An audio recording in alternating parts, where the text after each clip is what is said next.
Have you heard a sound that makes the whole world flow? Wow, wow, wow, wow, wow. It's not a ghost. It's the ambient of CNC machining. Chapter. What chapter exactly? Chapter is when your tool and workpieces stop working together. The tool jumps, the part shakes, and everything just vibrates. The tool path is unstable. The sound is sharp. The size is off, and the finish looks like scratches. One of my clients need around 1.6. After cutting, it looked like modern art. Way overspec. Why does chapter happen?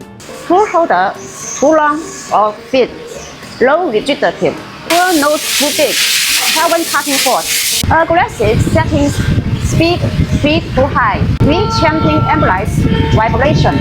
If your tool sticks out over 5 times diameter, you are inviting chapter to dance. How to fix it?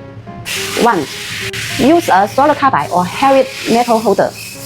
70% more rigid. Chapter goes down. 2.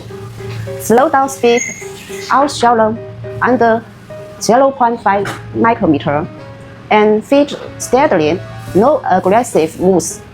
3. Use smaller nose radius. 0.0156 is better than 0.031 for soft or precision surface. Don't forget these extra tips. Keep tool length short under 3 times diameter. Use damping pads or anti vibration fixtures. Avoid natural frequency. Use vibration analysis software. Chapter isn't magic. It's physics. Control your rigidity, speed, and setup, and it will be as quiet as a cat. I'm Candid. Still fighting chapter? Give it to Tirapid. We are not just machining experts. We are vibration killers.